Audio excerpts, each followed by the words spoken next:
me your secrets, show me your nightmares. All cats are gray in the dark, dear, whether or not you dare. Welcome to All Cats Are Gray in the Dark. I'm your host, April Simmons. This podcast contains true cases of graphic violent crimes and other stories of a dark nature. Please be advised that due to the subject matter and violent, sometimes sexual content and obscene language, this podcast is not for children or the faint of heart. Leave the Lights On is a true crime podcast with a paranormal twist. Join creator Eliza and her co-host as they explore terrifying true stories and chilling crimes. Growing up, Eliza had an odd obsession with the darkest desires of humanity and an insatiable curiosity about the afterlife. Now, each week, Eliza brings you tales that will make you want to lock your doors, hide in your room, and of course, leave the lights on. Available on Spotify and Apple Podcast.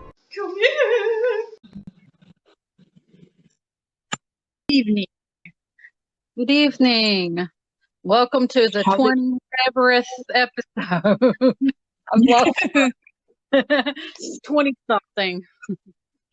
Yeah, I don't even know what day it is. Oh, wait, it's 420. 420! I don't even smoke, so Yeah, I don't know why I'm so excited for it. all of my friends are, so I guess I'm excited for them. Like, the friends Absolutely. who actually partake. It's like, I'm excited for you. Have fun. Yeah. All right.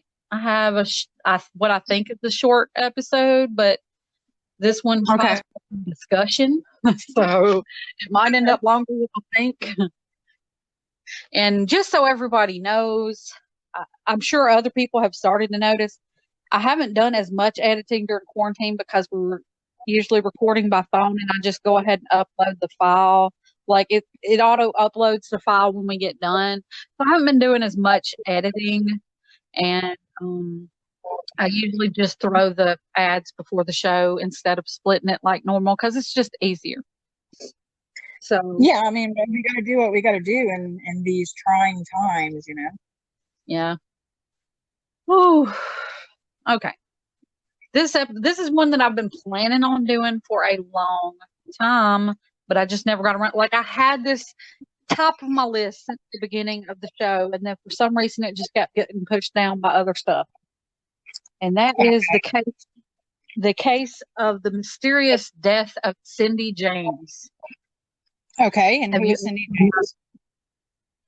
I'm about to tell you because that's what we do.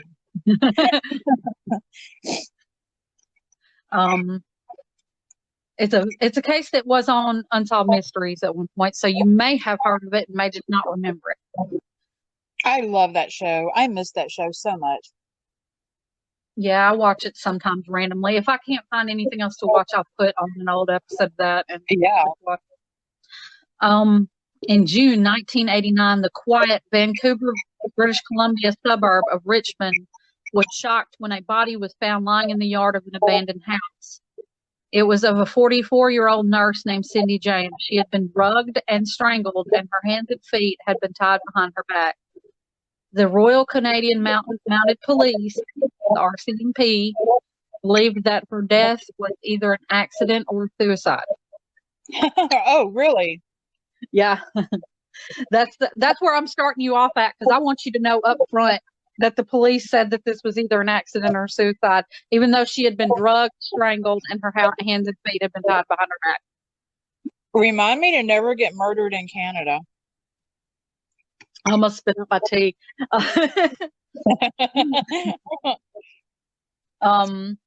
Cindy had graduated from nursing school in 1966. She later became an administrator for a preschool for children with behavioral and emotional issues. She was married but did not have any children of her own. In July 1982, she and her husband separated. 4 months later, she began receiving mysterious and sometimes threatening phone calls. During the next... Husband, perhaps?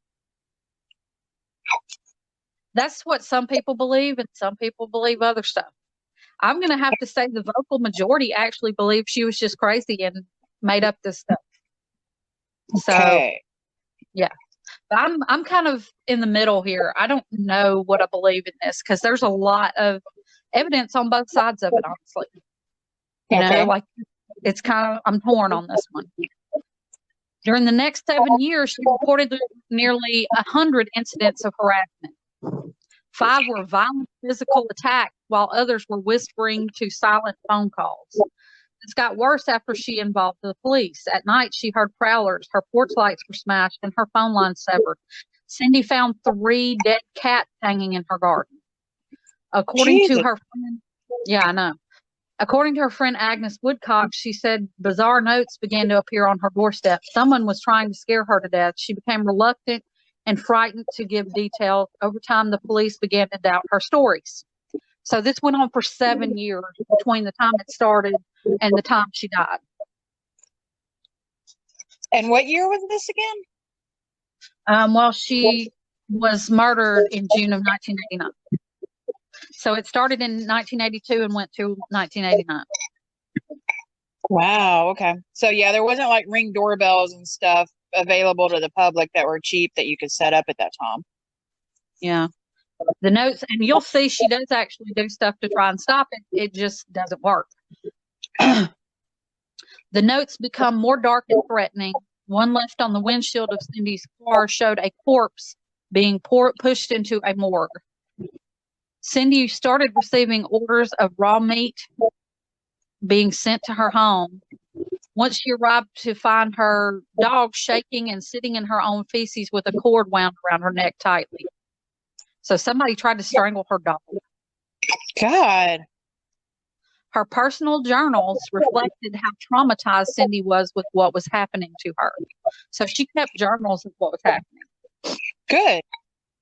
One night in 1983, Agnes stopped by Cindy's house for a visit and knocked on the door. There was no answer, so she assumed she was taking her bath because it was well known that she took like long baths when she got home or whatever. As she investigated, she came across her outside, crouched down with a nylon stocking tied tight around her neck. She'd gone out to the garage to get a box and had someone grab her from behind. All she saw were white sneakers. She moved to a new house, painted her car, and changed her last name. She also hired a private investigator, Ozzy Caban, which is kind of a cool name, honestly. Yeah, it kind of is. The police continued their investigation and questioned Cindy several times. Ozzy later reported that she wouldn't tell them the entire story. She would be evasive, withhold information, and simply would not act as a normal victim would act. When the police gave her a polygraph test, the examiner claimed that she was withholding information. Her mother, Tilly Hack, thinks the reason for her reluctance was that her attacker had threatened her family, and by naming whom they would be killed. So I got to stop for a second. Like, yeah, I mean, if her family was being threatened, so yeah. So even if she knew even the most basic more information then maybe she was scared to give that, you know? Or maybe I am the type of person that if you're going to threaten my family, you better make do on it, because if not, regardless if you do or don't, I'm going to come after you. If you threaten my family, you're just done. So yeah, I would have told the police everything to the detail what was happening so that they could possibly help catch whoever it was. And I would also keep my family with me at all times, locked and loaded, ready for someone to come through that damn door, because they would be calling the coroner on them. I don't play, you know. I feel bad for her, but I feel like she, even as scared as she was, she should not have withheld anything going on. Yeah. On the night of January 30th, 1984, Ozzy heard strange sounds coming from a two-way radio he had given Cindy. Like, I guess he had, to make her feel safer, give her a two-way radio so that she can get in touch with him easily. You know? Yeah. And because cell phones weren't really a thing around then either. Yeah. So So he heard strange sounds coming from the two-way radio, and he went straight to her house. He went around and found it was locked, but looking through a window, he found her lying in the hallway with a knife in her hand that had a note attached to it saying, "You are dead, bitch." She was taken to the hospital where she later recalled being attacked and a needle going into her arm. The police, believing Cindy staged the attack, didn't even bother to take fingerprints at her home or on the knife and note. Ozzy didn't believe that Cindy would have been able to inject the needle or stab herself at the angles that both entered the body. He strongly believed that someone had attacked his client. Cindy saw this person sometimes accompanied by one or two others, or sometimes said there were 2 or 3 people, but police could never find a suspect. The threatening phone calls continued, but they were too short to trace. There were never ones when the police had 24-hour surveillance on her house for days on end with up to 14 officers. But when surveillance was off her house, another incident would happen. So whoever this was knew that the police were watching. Yes. That's what I believe. But some people would just think that's further proof that she staged it. Yeah. As police became skeptical of the harassment, Cindy's parents believed her attacker was staying away to make them suspicious of her. On December 11th, 1985, she was found dazed and semi-conscious lying in a ditch 6 miles from her house, wearing a man's work boot and glove and suffering from hypothermia. Cuts and bruises covered her body. A black nylon stocking had been tied tightly around her neck. She had no memory of what happened. Agnes Woodcock and her husband Tom stayed with Cindy, and one night heard noises and woke to the basement in flames and the phone dead. Tom went to alert the neighbors. He saw a man at the curb and asked him to call the fire department. Instead, the man simply ran off down the street. The police suspect that Cindy had staged the incident. They found no dust or fingerprints disturbed on the outside of the windowsill. The fire was set inside the house. In order to set it, it was thought that the perpetrator would have needed to climb through a specific window. It was also considered odd that Cindy still freely walked her dog while, all these attacks kept going on. So that, I guess they're questioning her judgment on why she thought it was still safe to go walk her dog. Right. But your dog still needs to get walked. I mean, shit. Yeah, exactly. I know ours has to be walked every day or he goes in the house. Right. Yeah. Our 2, we walk down the street. Yeah. So, okay, in Canada, you're not allowed to own a gun except under special circumstances. You have to get certain permits. They're one of the countries that have strict gun regulations. However, you have other weapons you can use. It's like in those types of countries, you don't need a gun to murder. You can murder with a knife, with a baseball bat, with, a club, just anything. So I wonder if when walking her dog, she had some kind of protection with her, and that's why she wasn't so scared.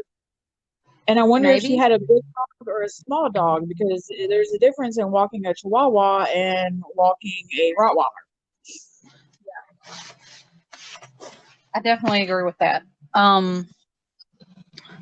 It never states that she had protection, but I mean, I would assume if I were in her situation and I was legitimately scared, I would at the very least have a knife or a big ass stick, something. Absolutely. I have weapons hid in several rooms of my house because I'm that paranoid.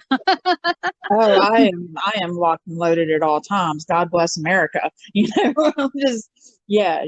And when I'm out in public, I'm locked and loaded. I'm the type of person, you are not going to mess with me or you're going to die.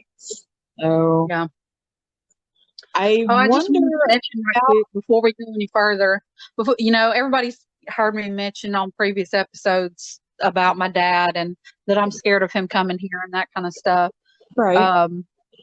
I just recently started uploading our old episodes to YouTube. So for people that don't get the whole podcast thing and they don't want to download an app or whatever. So I've started putting the episodes on YouTube, and I just wanted to tell people that so that they can go check it out, share it. And Also on that same YouTube channel, I have a voicemail from my dad from a long time ago that's up there. So if anybody's just curious and want to hear the way my dad talks to me, that's on that same YouTube channel if you look it up. Have you had any more trouble with him, like going to your husband's workplace or anything? He hasn't recently, but I'm only assuming because of the quarantine and he can't find a ride because I don't think he can drive anymore. The last few times he showed up, he had other people driving for him. Oh, okay. So I'm assuming with the quarantine, he can't find a ride. But he has tried to call me a few times randomly. Anyway, back to the story. After that incident, Cindy's doctor committed her to a local psychiatric ward, believing she was becoming suicidal. 10 weeks later, she left the hospital. Her father, Otto Hack, what is up with these weird ass names? I guess it's a Canadian thing. Yeah. Said that she had finally admitted to her family and friends that she knew more than she was saying and would go after the perpetrator herself. So she's just fed up at this point. Yeah. So she's like, never mind, I'm going to fucking tattle on this person. Finally, Cindy went back to the police and told them who she believed was behind the attacks. She named her ex-husband, Dr. Roy Makepeace, who was a psychiatrist. Wait, the same psychiatrist that committed her? No. Okay. Her ex-husband happens to also be a psychiatrist. Okay, well, he knows how to do psychological warfare. Yeah, I mean, isn't it odd that somebody's trying to make her look crazy and her husband's a psychiatrist? Yeah, so, I mean, that's perfect. Weird. Police spoke with him and he denied all the allegations and then turned over his own evidence. He had on his answering machine someone who supposedly had been harassing his ex-wife had called and left a death threat. The caller says, Cindy, dead meat soon. And it's in like a garbled, like they're trying to disguise their voice, but it actually does sound like a female to me. You can actually look that up. If you just look up Cindy James answering machine message on YouTube, you can find it pretty easily. It's garbled and it sounds like a woman trying to decide, somebody trying to. Could they not get a forensics person to clean it up to see if it was her voice? I don't know. I don't know if they would be able to do that now since she's dead. So I don't know. And I mean, the police never really did anything about it. Right. So this interests me from a forensic standpoint because I'm the type of person I would want to clean it up and then have like one of her parents or family members or something come in and say, yes, that's her voice, or no, that's not her voice. Yeah. On May 25th, 1989, 6 years and 7 months after the first threatening phone call, Cindy disappeared. On the same day, her car was found in a neighborhood parking lot. Inside were groceries and a wrapped gift. There was blood on the driver's side door and items from her wallet were under the car. 2 weeks later, her body was found at the abandoned house. It looked like she had been brutally murdered. Her hands and feet were bound together behind her back. A black nylon stocking was tightly tied around her neck. Yet an autopsy revealed that she died from an overdose of morphine and other drugs. Police concluded that she had committed suicide. Ozzy didn't believe that she would have been able to stage the scene, but others believe it was possible. And I think I saw it I heard it in another podcast or something, that they did actually do a run through of trying to tie, the recreation of it. Yeah, they tried to tie themselves up and that kind of shit, and they were able to do it, but it was a lot of work. And I'm thinking if she's already completely fucked up on morphine and other drugs, it would be even harder for her to do that. Mm-hmm. What was missing from the scene was a needle used to administer the morphine. In Vancouver, the coroner ruled that her death was not suicide, an accident, or murder. They determined that she died of an unknown event. But her parents never doubted that she was murdered. Otto believed the police did not investigate the possibility of homicide or of somebody murdering her, instead zeroing in on trying to prove that she committed suicide. They believe someone in Vancouver is getting away with murder. I don't think she And I, committed suicide. I don't. so basically, according to the police, she would have had to inject herself with morphine and other drugs and then dispose of it and make it however far away this ditch was on her own. Okay, but morphine also isn't just an injectable. It comes in pill form too. So she could have actually. No, they did find a track mark. Okay. But that could have been a track. She could have been a junkie, and that could have been a track mark from before, though. Mm-hmm.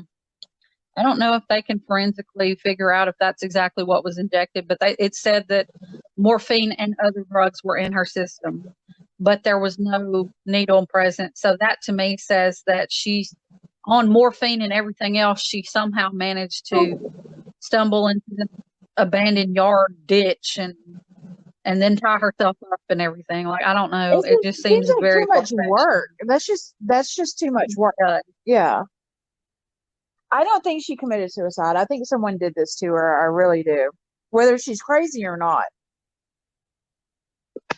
Obviously, the main suspect is her ex-husband. Yeah, it seems to me like he hired somebody. I don't think he did it himself, but I think in the finality of it, he hired someone to murder. And she also had an ex-lover who was a policeman. Wow. Okay, so there's like two marks but against. I couldn't find. Yeah. So I couldn't find any other info about the lover that was a policeman and that whole angle, but it does seem like a police cover-up would be a possibility since they either were too inept to do any further investigation, or they just were so convinced of their own theory that they just ignored everything else. I would love to see this case reopened. I don't know how Canada works with cold cases like America does, but I would love to see this. I'm hoping that evidence was saved. I would love to delve into this on my own as, a fascination with forensics. I would love to investigate this. And I'd like to see it reopened and if, a final determination come to this. And there's enough experts in the world that could determine this, I believe. The case first aired on February 13th, 1991 on Unsolved Mysteries, and it's been on Current Affair and other different media publications. And I myself first heard about the case through Mysterious Circumstances, the friend of mine that has the podcast. Mm-hmm. And it just fascinated me. The case just fascinated. That's why I feel like he did a better job of the information presentation, and research. He's just a better researcher than me in general. But I just wanted to cover this case myself because I just find it fascinating to discuss because there are some reasons to believe that she might have done it herself. But there are also doubts about, her husband and the man seen running away from the fire and the ex is a police officer. Like, there's too many doubts thrown in there to me. Absolutely. Like that. It should not have been. It is a fascinating story. I haven't actually heard of this one. I think that, especially being put in for psychiatric evaluation at that time, I'm not sure. I'm a huge skeptic. So when it comes to things like hypnosis, I'm the type of person, I don't feel like I could be hypnotized, but I think some people could. I think they should have at least tried that on her because under hypnosis or even in sodium pentothal. So, I mean, I don't know why she was already in the psychiatric hospital. Could they not have just given her a shot of sodium pentothal or gone under hypnosis to determine if she was actually telling the truth or not? Those are more factual than polygraphs even. Well, I guess the police weren't involved when she was, committed by her doctor or whatever. So I'm guessing that, the police didn't have any say about whether I would assume that they don't just do that in the hospital on their own. So I'm Yeah, guessing it the would have police to just be by didn't. request. I mean, she could request it herself. She could say, "Give me a shot of sodium pentothal," or "Put me under hypnosis. Let me, tell you exactly what's going on." Here's what her ex-husband says. He says she had dissociative identity disorder, Okay.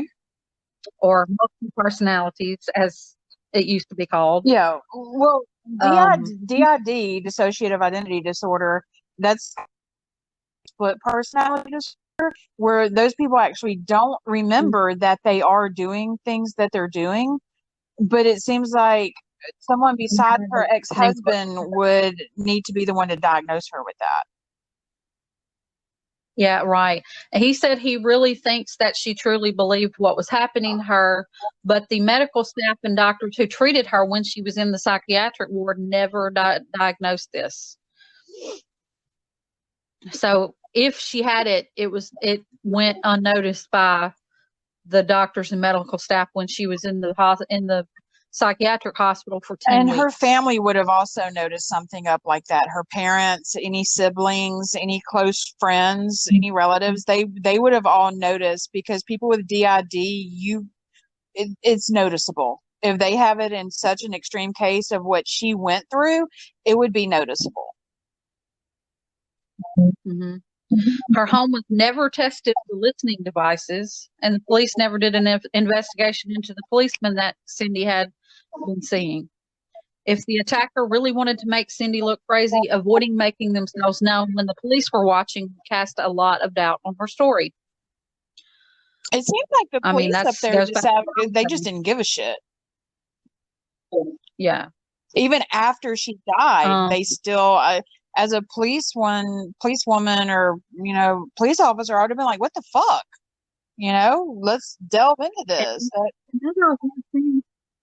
Another weird thing I found about this case is most of the articles and stuff that I read about this case does not mention that the friend that was staying at her house, Tom, when he ran outside to call the fire department, the man that he saw out there, lots of articles don't mention that, and that's really weird to me.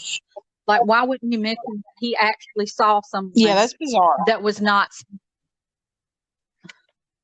So when trying to prove, I guess other people are trying to prove that she was just crazy, and they leave that part out because it doesn't add to that theory. Right. It doesn't legitimize it. Yeah.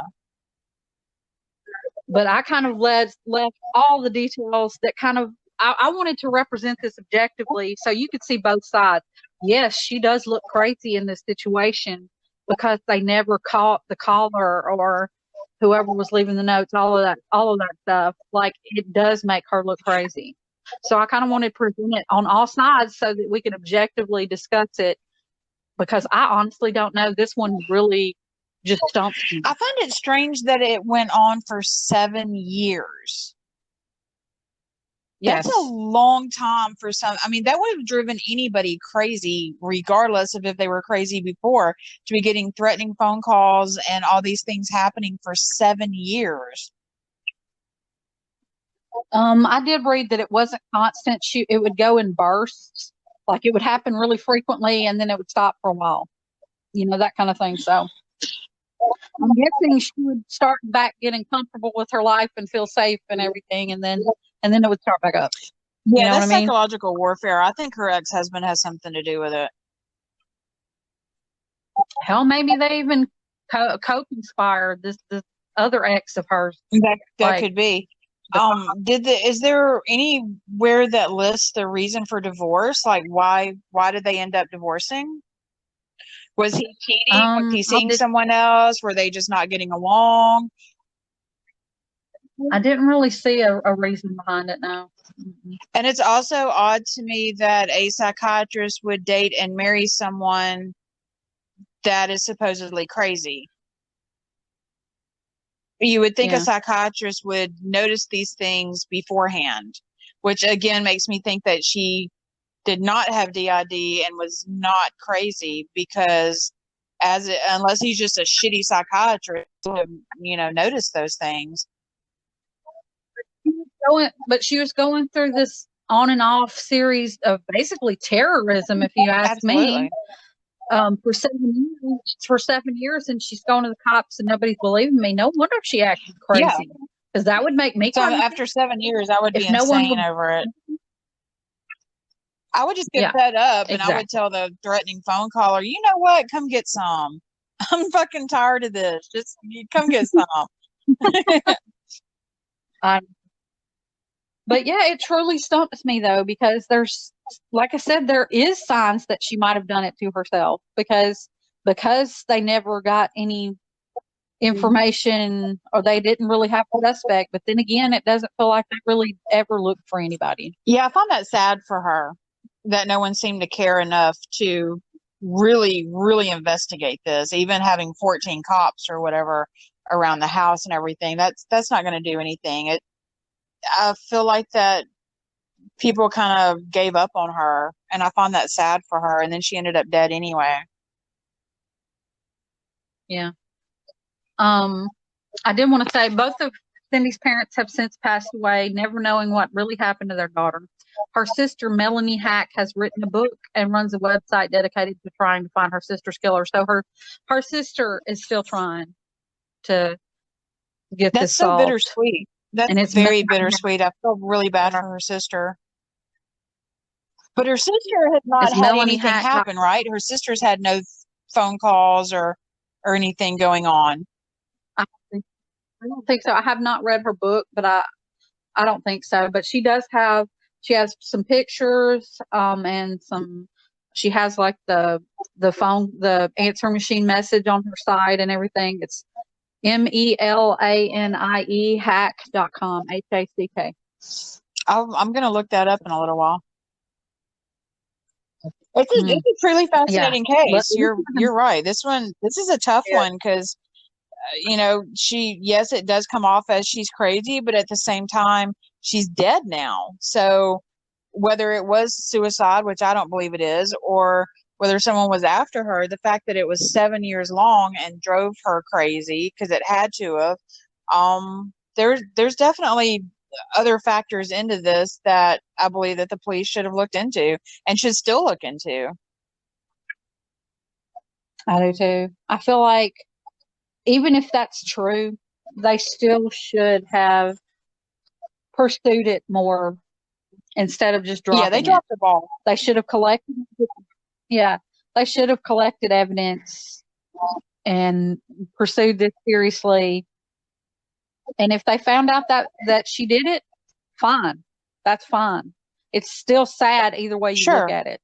But at least there would be closure. There would be a conclusion to it instead of just an open case. It's not even open. I'm sure they closed it after she died, but it should be reopened. I don't know. It may have at this point. I'm not really certain because there's been so many podcast episodes and stuff about it since then. Well, I mean, that's like Tiger King thing with Carol Baskin. That was so many years ago, but the police in Florida have now reopened the case because it's had so much media response to it of people saying, "Hey, she killed her husband." So I think any case, especially when there's no statute of limitations on murder. So I think any case, even back in the 50s, 60s, 70s, can be reopened, especially if there's, new evidence or if someone goes back through the evidence and finds something. Yeah.